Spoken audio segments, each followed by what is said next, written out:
Yes, good evening. We're here with our distinguished House Democratic leader, Mr. Hoyer, our distinguished chair of the Appropriations Committee, Nita Lowey, and our chair of the Homeland Security Subcommittee of the Appropriations Committee, Congresswoman Lucille Roybal-Allard. Okay. I didn't know Mr. Clyburn had come from the chair yet. We, as you are aware, we are diligent and persistent in trying to open up government. As I said today on the floor, we will take ideas, good ideas from wherever they come, including the idea of the appropriations bills passed by the Republicans in the United States Senate.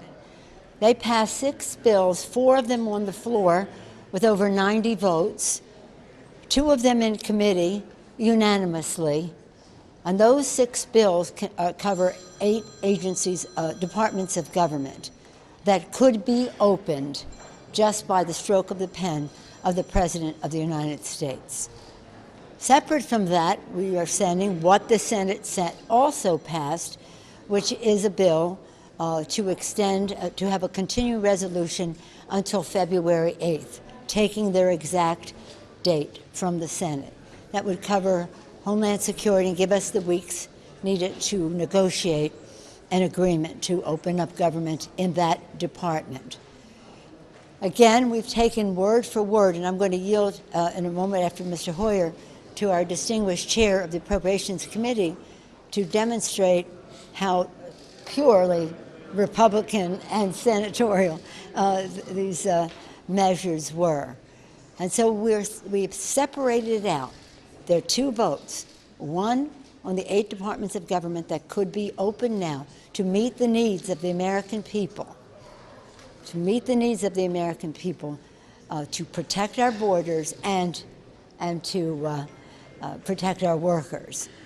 And again, the other bill is mostly about protecting our borders. So in that spirit, I want to yield to our distinguished Democratic leader of the House, Mr. Hoyer, to talk about the need for us to open up government.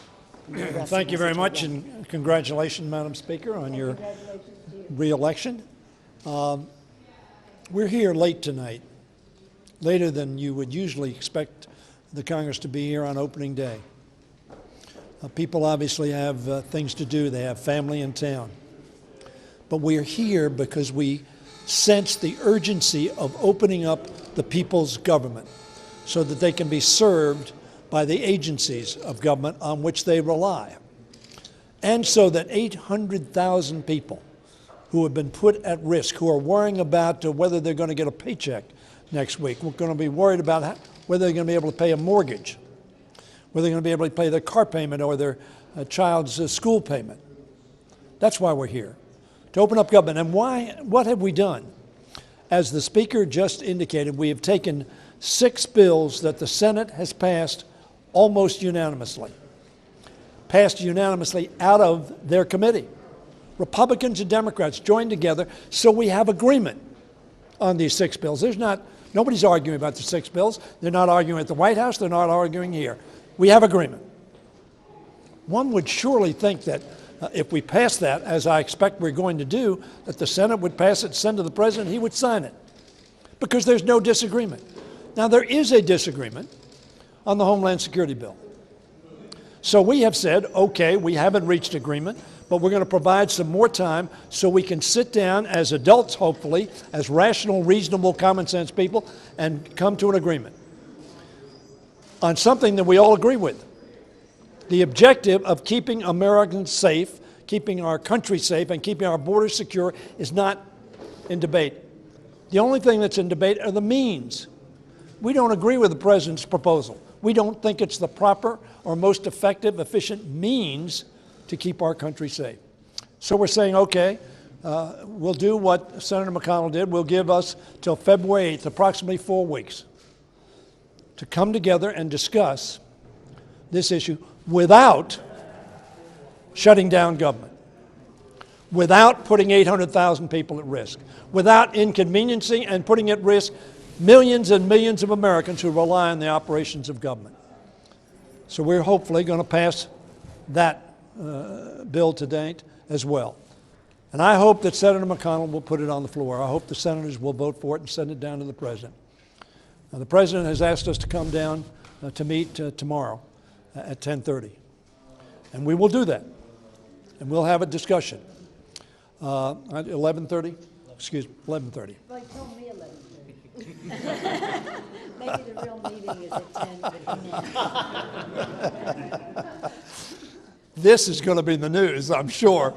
The fact of the matter is, we'll go down there, we'll talk, and Chair Lowy and Chair Lucille Roybal Allard are reasonable people. And we'll try to come to an agreement on which we can all agree. But holding 800,000 people hostage, holding the people's government hostage, is not what they expect, not what they want. So hopefully, Senator McConnell will put that bill on the floor tonight or tomorrow, send it to the president, and we will open up the people's government and then continue to do the people's business. I'll yield to the chair of the Appropriations Committee, Nita Lowey of New York. The message is very simple. This is the first time in history that a government has been shut down while our new electeds have assumed responsibility. I want to say that again because this is the first time in history that there has been a shutdown of government as we welcome new leaders and we want to work together to govern responsibly. As we came up with this plan, we didn't dream up a plan from the right, the left, the center. We just sat together and said, there are 6 bills that were passed by the Senate, some by the full Senate, some by the committees, but it was unanimous. So we thought, if we want to open government and not have a shutdown, let's take that bill, those 6 bills, pass them here, and then give everybody a month to work on differences in the Homeland Security bill. This isn't very complicated. We could all talk and give you details, but I want to emphasize again, we got together, we met with our leadership and said, how do we keep this government open to serve the people? 800,000 federal workers, people on the border, many industries now that depend on federal employees. This is irrational. So today is an exciting day. We have elected a new great first woman speaker of the United States of America. Let's open the government and let's get to work because we have a plan that makes sense. And I'm hoping, upon reconsideration, it will make sense to the President of the United States unless he just wants to keep tweeting and wants the government closed. But you can't be a leader of this great nation and continue to shut the government down. Well, at the risk of being repetitive, one of our primary responsibility as we start this new Congress is to reopen the government. And as you know, the biggest obstacle to doing that has been the bill that funds the Department of Homeland Security. So it only makes sense, as has been stated, that we pass the 6 bills that have bipartisan support and then do a short-term continuing resolution for the Department of Homeland Security so that we have the opportunity not only to negotiate, but to actually get more up-to-date and accurate information as to what is needed by the department, such as the Border Patrol, in being able to address the health needs of children who are coming across the border, because we all are perfectly aware of the tragedy of the death of the 2 children. And so they are preparing that information for us now. And this time period will give us that opportunity to get that information.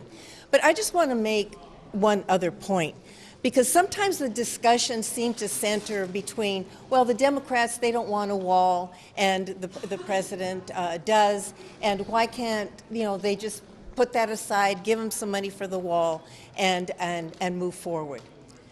The answer is that there are real national security issues that will be negatively impacted if we were to do that.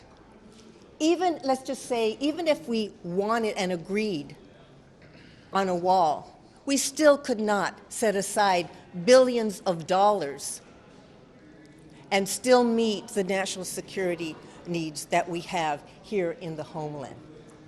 And let me just give you a couple of examples. Right now, we need more customs agents because there are not enough to monitor and to be able to detect the opioids and all the contraband that is coming through the ports of entry. Contrary to what the president will have you say, they are coming through the ports of entry, not between the ports of entry where the proposed wall would be built. We also need to provide the funds needed by the Coast Guard for a heavy icebreaker, which the last one was in the 1970s. And there are times when there is no U.S. presence in the Arctic. And with the melting of the ice, Russia, who has 40 or more icebreakers there, about 4 or 5 are heavy icebreakers, and China and other countries are starting to move into that region to be able to claim the rich resources that are there. They are taking the lead on that. So there is a lot more at risk. It isn't just a question of do we want a border wall or we don't. By providing the kinds of money that the president is asking for is going to jeopardize our national security because we will not be able to meet the funding needs necessary to protect our homeland. And I could give you a whole list of the responsibilities that the Department of Homeland Security has. It isn't just the border. It's drug trafficking. It's protecting our air and land and sea, our infrastructure. They have a whole series of responsibilities that would not be funded by providing billions of dollars for that border wall. And so what the Speaker and our Chair and Majority Leader are proposing is reasonable. It's something that is supported both by Republicans and Democrats and those 6 bills, and a short-term Department of Homeland Security continuing resolution that will enable us to continue to work with the President, who I hope will put aside his campaign promise about building a wall and look at the realistic needs that we have in terms of our national security and work with us to make sure that those national securities are met to protect our homeland. Thank you, Cecile. Our distinguished whip, since there's a vote, now is no longer presiding in the chair and has joined us. Mr. Whip. Thank you, Madam Speaker. I think that all of us are aware of exactly what the proposal is that the Democrats have made to the White House. And basically, the foundation upon which that is made is the fact that we ought to be able to carry on our debate over the wall, over security, while government continues to operate on behalf of the American people.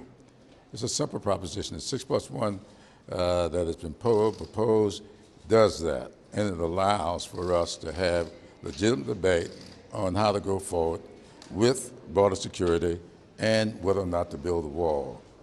I see very little morality in visiting misery among families, keeping uncertainty in our governmental structure while we carry out this debate.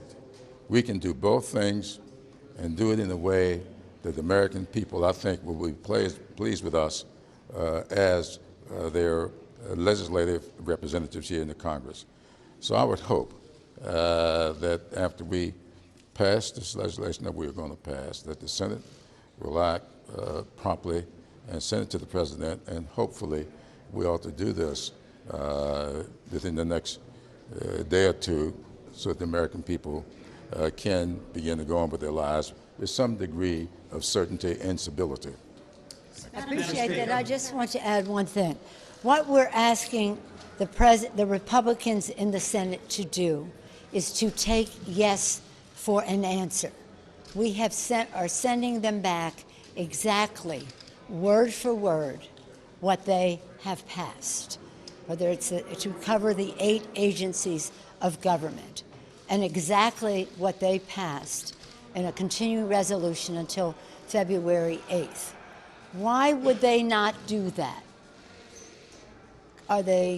Is it because the president won't sign it?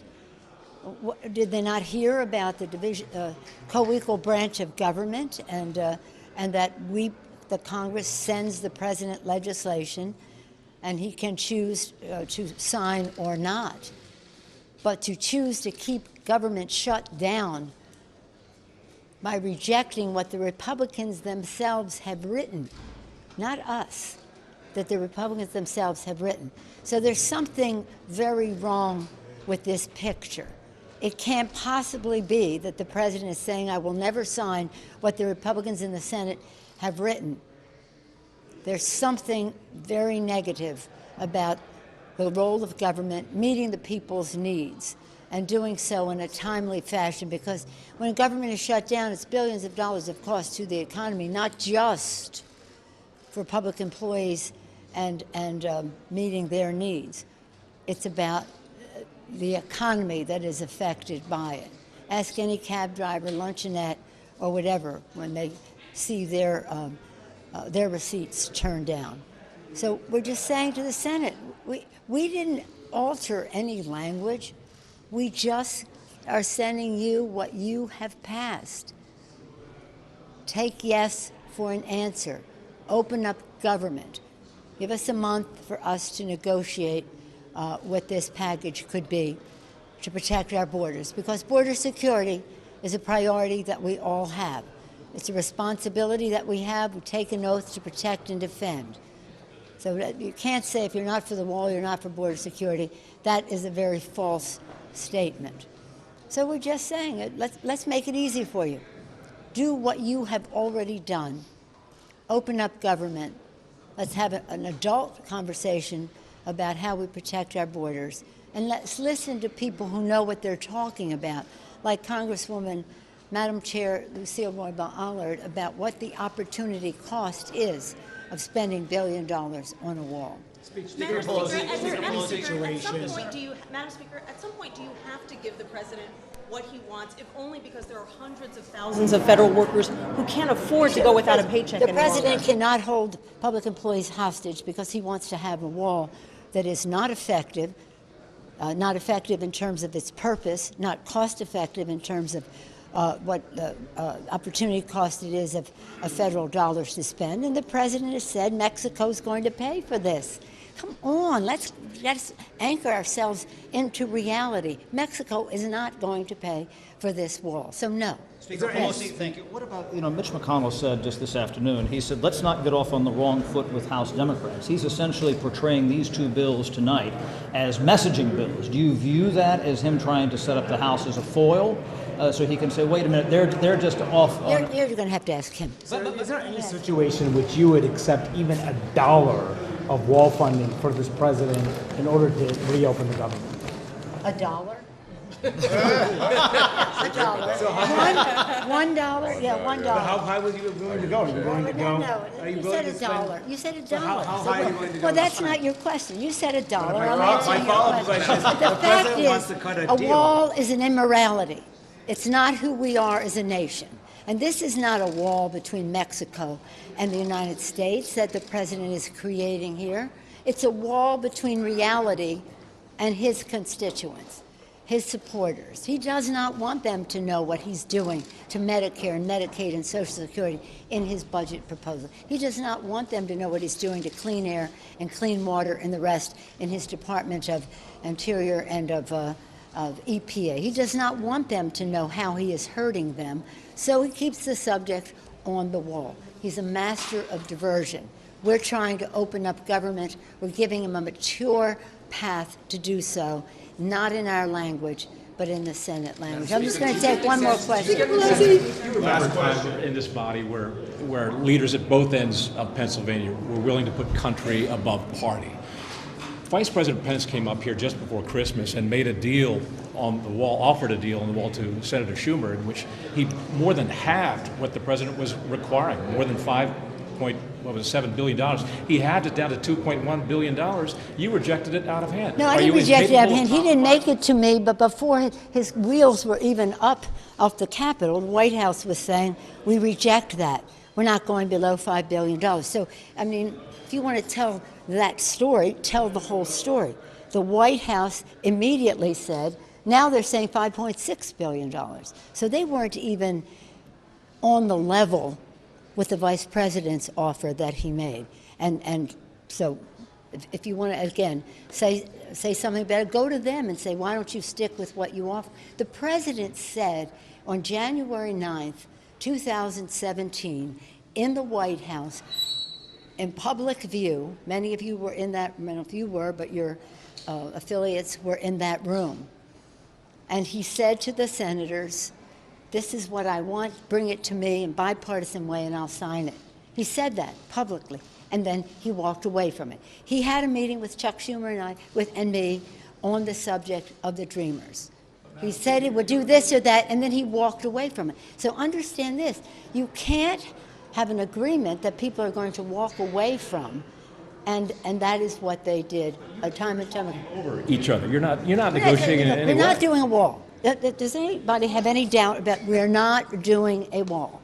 So that's it. Are you worried about backlash? Are you worried about backlash? No, it has nothing to do with politics. It has to do with the wall is an immorality between countries. It's an old way of thinking.